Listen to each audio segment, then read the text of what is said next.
God bless you, everyone. My name is Jose Antonio Galvan, and I am a pastor of the mental institution in Juarez, Chihuahua, Mexico.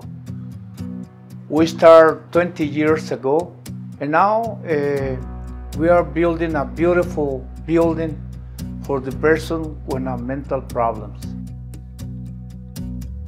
I want to tell the people the main problem on the childs, because we are working with a child, probably 13 till 17 years, and we are working with old people too.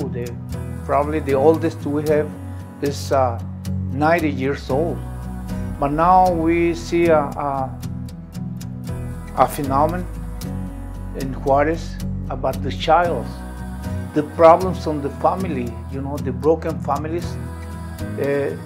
Those are increasing the mental problems with the childs. We had a little woman, is about 18 years old right now, but she started getting to the shelter when she was 13 years old. And the main problem was the broken family. And then almost of those childs, they are looking for advice for somebody to take care of them, but they never found the backup of the fathers. And they found the friends with the pandillas, with the people of the streets, with a gang, with drug addicts. And then they are looking somebody take care of them, so they start involving on drugs, and after that they be part of the scrap of the city at the age of 14, 15 years old. But the age of 16, 17, they are customers of the mental institution like mine, like the Vision in Action Rescue Asylum. And that is a big problem in Juarez. I have 130 persons right now under our care. We take care of them. We give them some medication. We take care with the doctors. We have nursing. We feed them. We get some clothes for them. And we take care of those people, because those people, nobody wants those people from Juarez and Chihuahua, not even on the world. Those people are rejected people. Those people are the trash of the humanity. See, that's why I call the rescue asylum the junkyard, because we recycle humans, people who was rejected from the society. And that is my job for 28 years in Juarez, Chihuahua, Mexico. Well, the another thing, we are surviving in the middle of the desert. And I'm learning a lot lessons of the desert for 20 years. October is my 28th anniversary, conquistando el desierto. So the middle of the desert, when my population, 130 crazy people, locos de la calle, they don't produce nothing. You have to take care of them. That's why I'm a pastor. A lot of people question my call, and the people say, "Are you pastor?" And I tell, "Yes, of course I'm a pastor." "But do you have any church?" "No, I don't. I have a mental institution, so I have to take care of my congregation." See, you can ask him for money for those people. That's why I ask him to your generosity or your heart, because only people outside of the shelter can do these miracles happen on the middle of the desert. That is beautiful. I can feel the presence of the Lord when the people send us donations.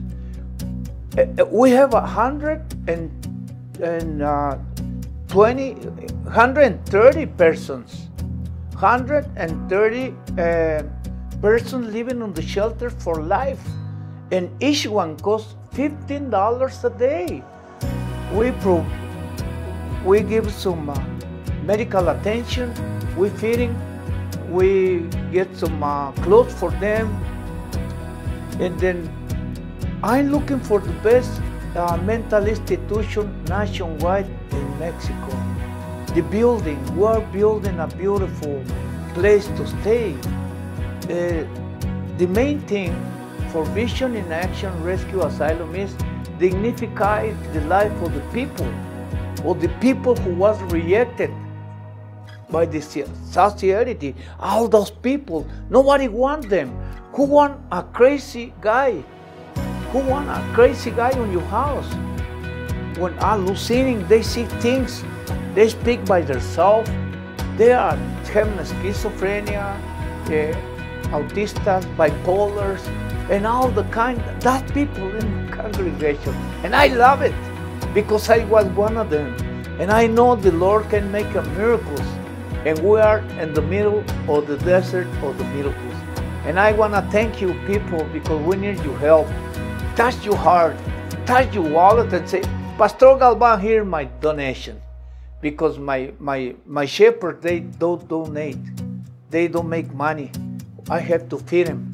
I have to take care of them. For 28 years, we are living and building an oasis in the middle of the desert. And I'd like to thank you.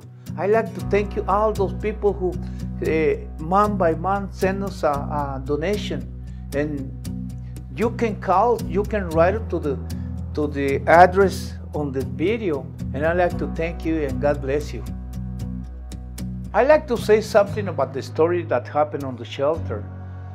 Most of the people, the young people, addict to the drugs, to the crystal, to the rock, to the marijuana, to heroin. Well, heroin, they don't use anymore heroin. Right now, the drugs are like a crystal. That's just bad.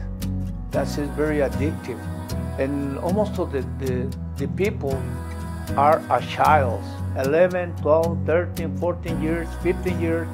And after 1 year, that is a very addictive drug.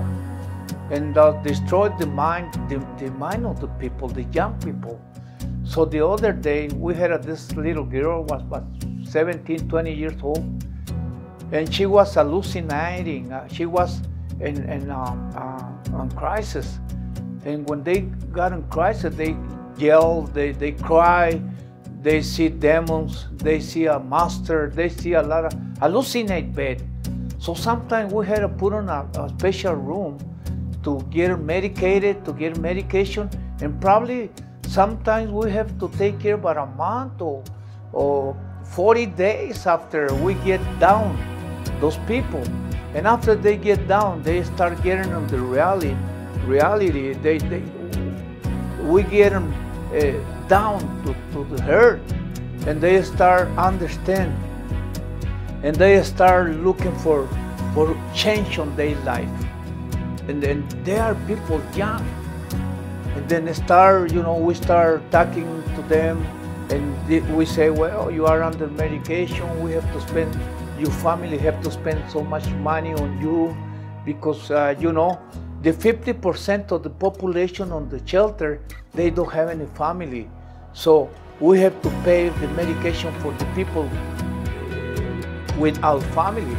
So the people with family, they have to buy the medication, and the medication is very expensive.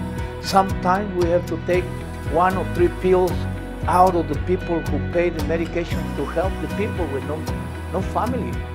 And then after 3 months, most of the people with problems, with drugs or mental problems, the doctor, the psychiatric see, and he make a prescription, and we get it to normalize the life of these girls.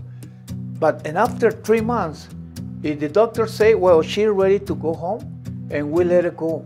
But you have to see the happiness, the smile, the big smile when they get out of the shelter.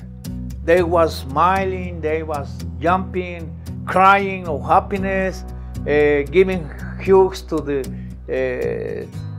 cooks, to the personnel on the shelter, They were so happy, and they say, I don't want to come back again. I learned the lesson. I learned, and I want to do something else for the next generation, for my friends, for my girlfriends, for my boyfriends. I want to tell that they have to start quitting drugs, because the drugs is not good. And that's just the stories that make me smile, made me so happy. And I have 1,000 and 1,000 histories of the people. My advice to the people is, please don't do drugs. Please don't do drugs. Okay? I don't want you to be on my congregation, because I'm very special pastor. To be part of my congregation, you have to be crazy. You have to be eating on the trash cans. You have to live in the streets. You have to be a person who nobody wants. Well, I like to tell you about the process. Almost all the times, we receive a call from the family.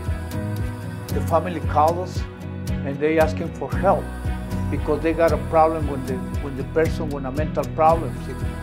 And the problem is this: they are very aggressive. They can kill the people. They start throwing rocks to the neighbors. They broke windshields. They are a disaster. So sometimes the family, they can handle it. It's very hard. And sometimes they take it to the psychiatric to receive a medical assistance, and then they have to take it back to the house.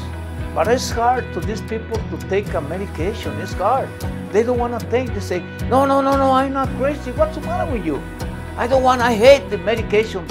And they start, they turn aggressive, more aggressive. So sometimes they want to kill the family. So when they can support a patient, they call us. So the process said they call us, and we have to send because the police, they don't want to go and get him and take it to the shelter. No, they say, no, we don't do that. So Viridiana and 3 or 4 guys of the shelter, they have to go to pick him up. It is hard, really hard. It's very hard to get one of those guys very aggressive and get him and grab it and put it to the truck. So what we do, we get it ready with a blanket, and we get the prospect and throw the blanket and the body and wrap it around and put it on the truck. But sometimes they are very strong. Biddy, she was stabbed with a knife on the back. She was stabbed in the lips with pliers. So it's very hard to go get the people on the houses. So that's just a part of the process, because nobody want to take care of them. Nobody want to give it right to the shelter. So sometimes we have to go and get them. And after that we get them, we got a special room and put them in a little room, get them a medication and see what's going on, how's the behavior. And the first week, we have to send it to sleep. The doctor puts some shots, and they go to sleep for a week. And after a little while, they are rest very well, and they wake up and say, well, of course, we have to feed him with a liquid, meals, medication. And after a week, they wake up, they open the eyes, and we start, talking them, and sometimes they say, where am I? Or what the hell are you doing here? What are you doing? I'm not crazy, They start arguing and we start feeding, and little by little, sometimes I give a little chocolates, Milky Ways or something, and I make a friend, hey, how you doing, Or Viri, she talked to them, and then after 15 days, they get a little down, and now the third week, a little more, a month, they can understand, and after that, we take it to the patio, and they start walking with the other people. And then at a month and a half, they are more or less they understand now why they are there. And they say, well, I miss my mom, I miss my home, I miss my bedroom, and they start missing a lot of things when they never appreciated those things. They never, till they get into the shelter. And that is a beautiful process sometimes, because they understand the 70% of the people who get into the drugs or their recovery, they take the medication, the 70% of the people, their recovery, they go back home. The people with schizophrenia, the medication can control it if they take the pills at the prescription, like the prescription say, and the schizophrenia can, you know, the person can be normal 98%. The person with bipolarity too. The first step they have to do it, they have to accept, they have to say, yes, I got a problem with a mental problems. And then they start taking the medication. And that is a beautiful final, you know, and that is the medication. The other thing is love, hugs, love. And we're talking about Jesus Christ to those people. And I like to thank you everyone, because we do all this. We take care of 130 patients in the desert, in the middle of the desert. And thank you for your generosity. We can do this without your help. We need your help. Why you don't call us? Why you don't contact the address we have on the video? And thank you. All together, we can handle it. God bless you.